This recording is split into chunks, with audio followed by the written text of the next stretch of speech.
அறம் பாட வந்த கவிச்சக்கரவர்த்தியினுடைய புகழை எப்போதும் கையில் ஏந்தியவர். தன்னை பற்றி புறம் பேசியவர்களை கூட புறம் தள்ளிவிட்டு புன்னகையோடு இப்பொழுது படத்திலே இருக்கின்றார்.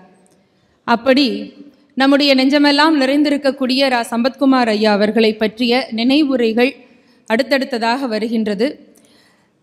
அவருடைய ஆன்ம நண்பராக விளங்கக்கூடிய ஒருவர் அடுத்ததாக பேச வருகின்றார். புதுக்கோட்டை ஒரு கடற்கரை மாவட்டம் என்று சொன்னாலும் கூட கடலுக்கு நடுவிலே ஒரு தீவாக இருக்கக்கூடிய திருத்தலம் ராமேஸ்வரம் திருத்தலம்.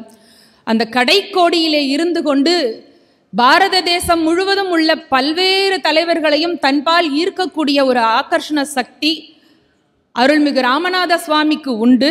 அந்த ராமநாத சுவாமிக்கு அடுத்ததாக ராமேஸ்வரத்திலே ஒரு ஈர்ப்பு விசையாக விளங்கி கொண்டிருக்கக்கூடியவர் ராமேஸ்வரம் கம்பன் கழகத்தினுடைய தலைவர் மரியாதைக்குரிய திருமிகு கி முரளிதரன் அவர்கள் இப்பொழுது நினைவுரை வழங்க வருகிறார்.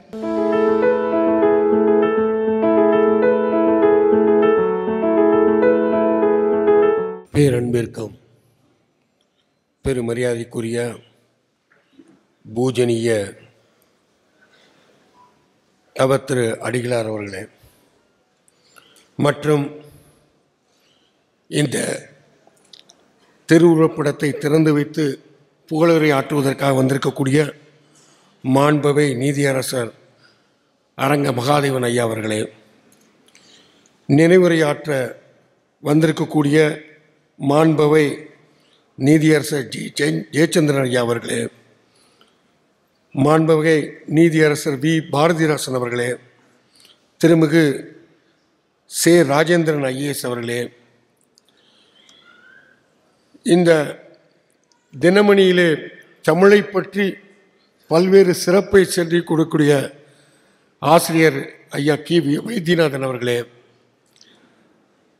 மதுரை கம்பன் கழக தலைவர் சங்கர சீதாராமன் அவர்களே, டெல்லி கம்பன் கழக தலைவர் KVK பெருமாள் அவர்களே, கள்ளிப்பட்டி கம்பன் கழக தலைவர் கார்த்திகேயன் அவர்களே, கண்ணகி சாமிநாதன் அவர்களுடைய குடும்பத்தை சார்ந்தவர்களே, திருமிகு கா ராமையா அவர்களே, தங்கமூர்த்தி அவர்களே, திரு ஆர் சேவியர் அவர்களே, ஹாஜி என் சாகுல் அஹமது ஐயா அவர்களே, வழக்கறிஞர் ஏ சந்திரசேகர் அவர்களே, மல்லிகா வெங்கட்ராமன் அவர்களே, எஸ் ராஜ்குமார் அவர்களே, குடும்பத்தினர் சார்பாக ஏற்புரை வழங்கக்கூடிய அருமை மாண்புமிகு நீதியரசர் ஆர் சுரேஷ்குமார் ஐயா அவர்களே, நன்றியுரை ஆற்றக்கூடிய கரு ராமசாமி அவர்களே, தொகுத்துருவை வழங்கக்கூடிய புதுகை சா பாரதி அவர்களே, இந்த நிகழ்ச்சியிலே சீரும் சிறப்புமாக அருமையாற்றி அமர்ந்திருக்கக்கூடிய எஸ் ராமச்சந்திரன் அவர்களே,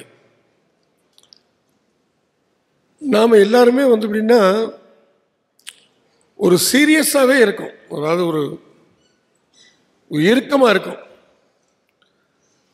ஆனால் ஐயா சம்பத்குமார் ஐயாவை பொறுத்த வரைக்கும் இறுக்கமாகவே இருக்க மாட்டார். நான் அவரை பார்த்த போது அப்படின்னா கொஞ்சம் டெரராக இருப்பார், இவருக்கு கொஞ்சம் இதாக தான் இருக்கணும் அப்படின்னு சொல்லிட்டு நான் உட்காந்து பேசிகிட்டு இருக்கும் பொழுது,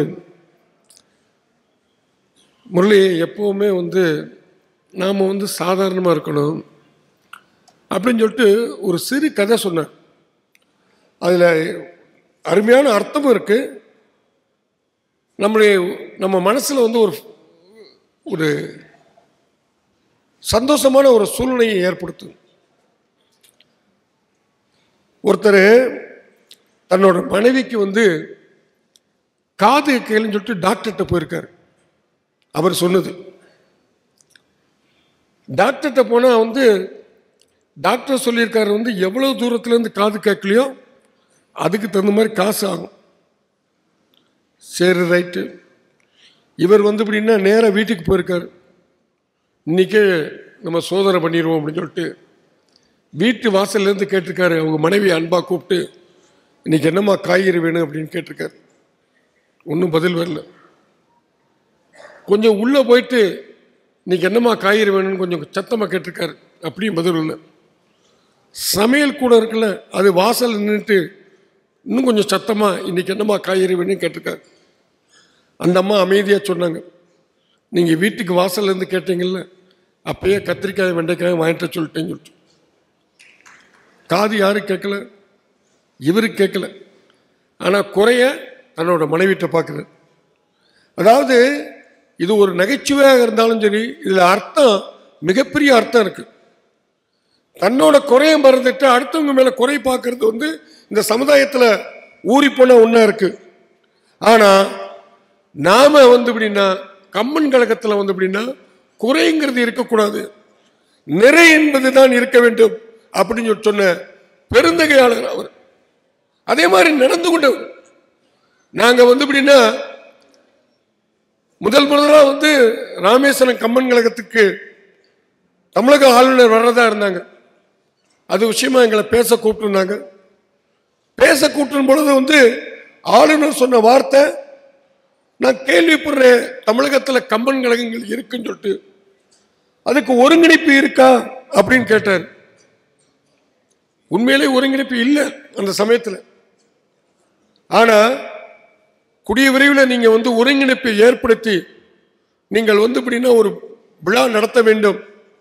அப்படிப்பட்ட விழாவை ராஜ்பவன்ல ஆளுநர் மாளிகையிலேயே நீங்கள் நடத்தலாம் அப்படின்னு சொல்லிட்டு ஆளுநர் சொன்னார். எங்களுக்கு அந்த சமயத்தில் சொல்லிட்டு வந்துட்டோம். ஆனால் இது எப்படி பண்றது அப்படின்னு மிகப்பெரிய ஒரு சந்தேகம் எங்கள் மனத்தில் இருந்தது. நான் நேரம் அப்படின்னா புதுக்கோட்டைக்கு தான் வந்தேன். ஐயா இந்த மாதிரி ஆளுநர் சொல்றாரு, என்னையா பண்ணலான்னு கேட்டேன். அது ஒன்றும் பிரமாதம் இல்லை முரளி, வாங்க பார்த்துக்கிறோம், நம்ம விழாவில் பேசிக்கிறோம் அப்படின்னு சொல்லிட்டு ரொம்ப எளிதாக இது பண்ணிட்டார். உங்களுக்கு அவரு ஆளுநரை அப்படின்னா பார்த்த பொழுது அப்படின்னா ரொம்ப சாதாரணமாக பார்த்து பேசிட்டு இருந்தாங்க. ஆளுநர் அந்த சமயத்தில் அவர் பக்கம் திரும்பவே இல்லை, ரொம்ப சாதாரண இயல்பாக பேசிட்டு போயிட்டாங்க. அடுத்து எங்களை ஆளுநர் மாளிகையை கூப்பிட்டுருந்தாங்க. அதுக்கும் சம்பத்தையா நாங்கள் எல்லாரும் போனோம். போயிட்டு ஆரம்பத்தில் அவர் என்னைய பார்த்தே பேசிட்டு இருக்காரு. நான் சொன்னேன், ஐயா ஆளுநர் ஐயா, இது எல்லாத்துக்கும் முயற்சி இருக்கிறது ஐயா சம்பத் ஐயா தான் அப்படின்னு சொல்லிட்டு அவர்கிட்ட பேச ஆரம்பிச்சு ஒரு 15 நிமிஷம் பேசியிருப்பார். அவ்வளோதான், வேற ஒன்றும் கிடையாது. முடிஞ்சிட்டு போகும் பொழுது எந்த ஆளுநருமே செய்யாத ஒரு செயல், இவரை வாசல்ல வரைக்கும் கொண்டு கார்ல ஏற்றி விட்டு போனார். அப்ப ஆரம்பத்தில் இவற்றை பேச்சே கொடுக்காதவர் அவர் மேல இவ்வளவு மதிப்பு வச்சிருந்தாருன்னா அவருடைய ஆளுமை தன்மை, ஒரு ஆளுநரையே தன் பக்கம் ஈர்க்கக்கூடிய ஆளுமை தன்மை நிறைந்தவர் ஐயா சம்பத்குமார் ஐயா அவர்கள். ராமேஸ்வரம் கோயிலில் போனீங்கன்னு வச்சுங்க, ஒரு கல்வெட்டு இருக்கும். அந்த கல்வெட்டில் போட்டிருக்கும், if a man is selfish even though he has visited all the temples, seen all the places of pilgrimage and painted himself like a leopard, he is still further off from Shiva.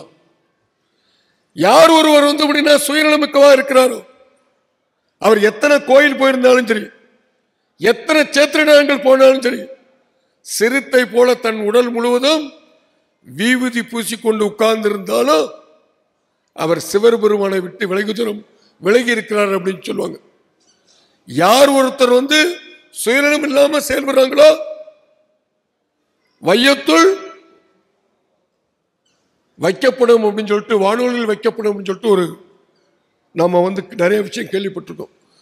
அதே மாதிரி இன்றைக்கு அப்படின்னா அவர் மறைந்திருக்கலாம், ஆனா அவர் எடுத்த காரியத்தை நிறைவேற்றித்தான் மறைஞ்சிருக்காரு. அதுக்கு உதாரணம் தான் நாங்கள் கடைசியா நான் புதுக்கோட்டைக்கு வந்தது. எதுக்கு தெரியுமா உங்களுக்கு? ஐயாவோட மறைவுக்கு முன்னாடி வந்தது இந்த 55 கம்பன் கழகங்களை ஒருங்கிணைத்து ஒரு கூட்டத்தை கூட்டி காட்டியவர் அருமை ஐயா சம்பத்குமார் ஐயா அவர்கள். ஏன்னா கம்பன் கழகம் எவ்வளவோ நிறைய விஷயம் பண்ணிட்டு இருக்கோம். நிறைய சொற்பொழிவார்கள் தமிழ் வளர்ச்சி எல்லாத்தையும் நம்ம ஏற்படுத்தி கொடுத்துட்டு இருக்கோம். ஆனாலும் கூட அப்படின்னா ஒரு ஒருங்கிணைப்புங்கிறது இல்லாமல் இருந்ததை மாற்றி இன்றைக்கு ஒருங்கிணைப்பை ஏற்படுத்தி அதற்கு தலைவராக அருமை ஐயா ராமச்சந்திரன் அவர்களையும் செயலாளராக என்னையும் காக்கு அவர் இவரை கார்த்திகேயனை வந்து பொருளாதாரம் போட்டிருக்காங்க. நாம் வந்து நீங்கள் அத்தனை பேரும் இங்கே வந்திருக்கீங்க, உங்கள் மூலமாக ஐயா நீதியரசர்கள்லாம் வந்திருக்கீங்க. நாங்கள் வந்து எப்படின்னா நம்ம வந்து நிதியை வந்து ராமச்சந்திரன் ஏற்பாடு பண்ணிடுவார். நீதிகள் வழங்க வேண்டிய ஐயாக்கள்லாம் வந்து எப்படின்னா நம்மளுக்கு வந்து நல்ல ஒரு வழிகாட்டுவாங்க. எப்படி நிச்சயமான முறையில் எப்படி முன்னாள் வந்து நீதியரசர் ராமசுப்ரமணியம் ஐயா வந்து எப்படின்னா இன்றைக்கு நம்மளுக்கு வழிகாட்டிட்டு இருக்காங்களோ அதே மாதிரி வந்து எப்படின்னா அவர்களும் ஓய்வு பெற்ற முன்பு இந்த கம்பன் கழகத்திற்கு நிறைய வழிகாட்டுவார்கள் என்று கூறி எனக்கு பின்னாடி பாரதி வந்து எப்படின்னா டைம் ஆச்சுன்னு சொன்னாங்க. அதனால நிறைவு கூறி விடைபெறுகிறேன். நன்றி, வணக்கம்.